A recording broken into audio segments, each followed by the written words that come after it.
അസ്സലാമു അലൈക്കും. ഉമ്മുൽ ഖുർആൻ എന്നറിയപ്പെടുന്ന വിശുദ്ധ ഖുർആനിലെ സൂറത്തുൽ ഫാത്തിഹയെക്കുറിച്ചുള്ള ഒരു ചരിത്രം കേട്ടാലോ? സ്വഹാബികൾ യാത്രാമധ്യേ ഒരിടത്ത് തങ്ങാൻ ഉദ്ദേശിച്ചപ്പോൾ ചില അറബ് ഗോത്രക്കാരോട് ഞങ്ങളെ അതിഥിയായി സ്വീകരിക്കുമോ എന്ന് ചോദിച്ചു. പക്ഷെ അവർ വിസമ്മതിച്ചു. അതിനിടെ അവരുടെ ഗോത്രതലവനെ വിഷത്തേൽ കുത്തി. പല ചികിത്സകൾ നടത്തിയെങ്കിലും വിഫലമായിരുന്നു.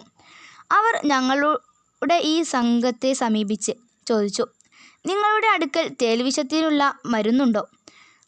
അപ്പോൾ അബൂ സഈദിനിൽ ഖുദരി റളിയല്ലാഹു അൻഹു പറഞ്ഞു, ഞാൻ മന്ത്രിക്കാം. പക്ഷെ നിങ്ങൾ ഞങ്ങളോട് ആതിഥ്യ മര്യാദ കാണിക്കാനോ അതിഥിയായി സ്വീകരിക്കാനോ വിസമ്മതിച്ചവരാണ്. അതിനാൽ പ്രതിഫലമായി എന്തെങ്കിലും പാരിതോഷികമായി നൽകാതെ ഞാൻ മന്ത്രിക്കുകയില്ല. അങ്ങനെ 30 ആടുകളെ നൽകാമെന്ന് അവർ സമ്മതിച്ചു. അബൂ സഈദിനിൽ ഖുദരി റളിയല്ലാഹു അൻഹു ഫാത്തിഹ ഓതി മന്ത്രിച്ചപ്പോൾ ഗോത്രത്തലവൻ്റെ വിഷബാധ പൂർണ്ണമായും സുഖപ്പെട്ടു.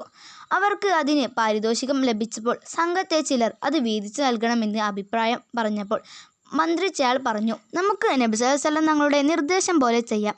അവർ തിരുനബി സല്ലല്ലാഹു അലൈഹി വസല്ലമയെ സമീപിച്ച് സംഭവങ്ങൾ വിവരിച്ചു. ഇത് കേട്ട സല്ലല്ലാഹു അലൈഹി വസല്ലം തങ്ങൾ ചോദിച്ചു, ഫാത്തിഹ മന്ത്രമാണെന്ന് നിങ്ങൾ എങ്ങനെ മനസ്സിലാക്കി?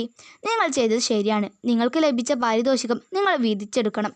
ഒരു വീതം എനിക്കും തരിക. വിഷബാധയേറ്റവരെ നബി സല്ലല്ലാഹു അലൈഹി വസല്ലം തങ്ങൾ സൂറത്തുൽ ഫാത്തിഹ 7 തവണ ഓതി മന്ത്രിക്കാറുണ്ടായിരുന്നു. നബി സല്ലല്ലാഹു അലൈഹി വസല്ലം തങ്ങളുടെ സ്വഹാബികളിൽ ചിലർ ഒരു യുദ്ധയാത്രക്കിടയിൽ ബോധക്ഷയം ബാധിച്ച് കിടക്കുന്ന ഒരാളെ കാണുകയുണ്ടായി. അവരിൽ ഒരാൾ അദ്ദേഹത്തെ ചെവിയിൽ സൂറത്തുൽ ഫാത്തിഹ ഓതിയപ്പോൾ ബോധം തിരിച്ചു കിട്ടി. സംഭവം അറിഞ്ഞ നബി സല്ലല്ലാഹു അലൈഹി വസല്ലം തങ്ങൾ പറഞ്ഞു, അത് ഉമ്മുൽ ഖുർആനാണ്. ഏതു രോഗത്തിനും ശമനം നൽകുന്നതാണ്.